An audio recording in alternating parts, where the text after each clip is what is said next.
හයි කොහොමද ඔයාලට මේ තියෙන්නේ සෙනසුරාදා දවසක උදේවරුවක මම කරපු vlog එකක්. ඉතින් සාමාන්‍යයෙන් අපේ ගෙදර නම් උදේටයි දවල්ටයි කෑම ටික එකටම තමා හදාගන්නේ. ඉතින් අදත් උදේම බබාට කෑම එක හදාගන්න තමා ලෑස්ති වෙන්නේ. මම බබාට අද හදාගත්තේ පැස්ටා එකක්.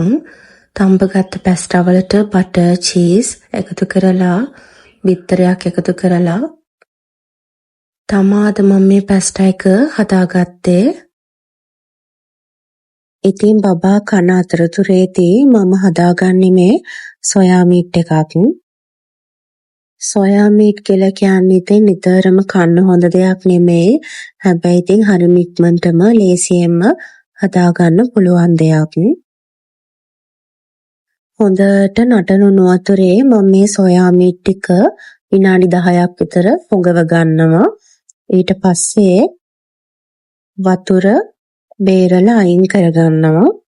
ඊට පස්සේ මම මේකට කහ ලුණු 3-5 ගම්බිරිස් එකතු කරලා මෙන්න මේ විදියට හොඳට කලවම් කරගන්නවා.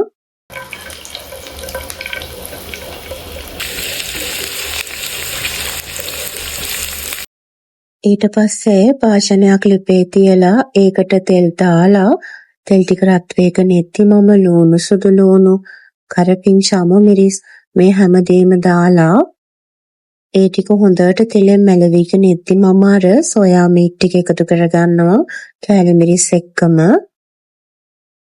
ඊට පස්සේ මම මේකට එකතු කරගන්නවා අර සොයා මීට් පැකට් එක ඇතුලේ තියෙන රසකාරක පැකට් එකයි තක්කලි.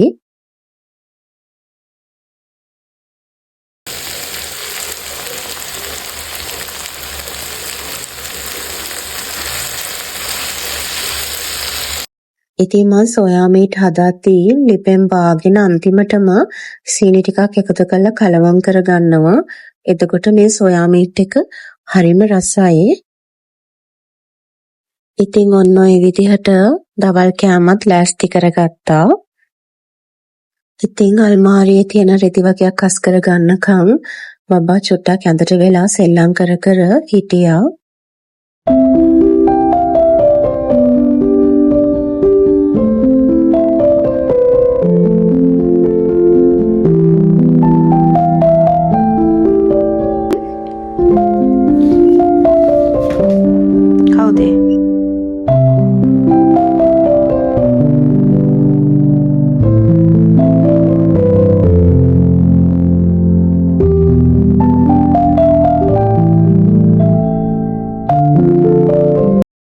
ඉතින් උදේ තියෙන වැඩ ටික ටක් ගාලා ඉවර කරලා මායි බබයි බබාගේ සෙරේ පුච්චි එක්ක පොඩ්ඩක් ටවුන් එකට ආවා. ඉතින් අපි මුලින්ම ආවේ කිචන් අයිටම්ස් තියෙන තැනකට. මෙතන මට ඕන කරන දේවල් වල මම ගණන් එක්ක චුට්ටක් කොහොමද කියලා බඩු බැලුවා. ලොකු දේවල් නම් ගත්තේ නැහැ. මම නම් හරිම ආසයි කිචන් අයිටම්ස් වලට. ටික ටික වයසින් වැඩි වෙද්දී කාලෙන් කාලෙට ආස කරන දේවල් වෙනස් වෙනවනේ. එතකොට ඒ කාලේ ආස කරපු දේවල් වලට නෙවෙයි දැන් වෙද්දී ආස කරන්නේ. ඉස්සර ඇඳුම් පැළඳුම් බෑග් වලට ආස කරපු තරමටම දැන් කිචන් අයිටම්ස් වලට මාරම ආසයි.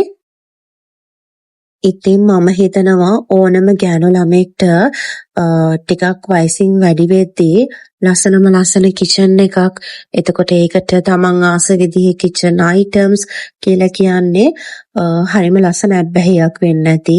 ඉතින් මටත් එහෙමයි. ඉතින් ගන්න ඕන කරන පුංචි දේවල් ටිකක් අරගත්ත අපි. ඉතින් මම සාමාන්‍යයෙන් මට ටිකක් වටිනවා කියලා හිතෙන ෆොටෝස් තියෙනවා නම් මම ඒවා print කරගන්නවා. print කරලා ඇල්බම්ස් වලට දාගෙන තියාගන්නවා. සාමාන්‍යයෙන් ඉතින් මම එළියකට යද්දී මට ඕන කරන දේවල් ගන්න තියෙන දේවල් නෝට් එකක් දාගෙන යනවා. එතකොට අත්‍යවශ්‍ය දේවල් මගේ ඇරෙන්නේ නැහැ. ඒ වගේම අනවශ්‍ය වියදම් වෙනවත් හරිම අඩුයි. උතුල තරුමේ අහස් තලයෙන් වසන්වේවාගේ මාරසේනාහතට කැන්දන යාමෙලම් වූයේ මේඝ වර්ෂා කලා හෙළුනේ සේද යහනාවේ දූරේ යන මේ හැඟුම් ගංගා ඔහි සැලුනාවේ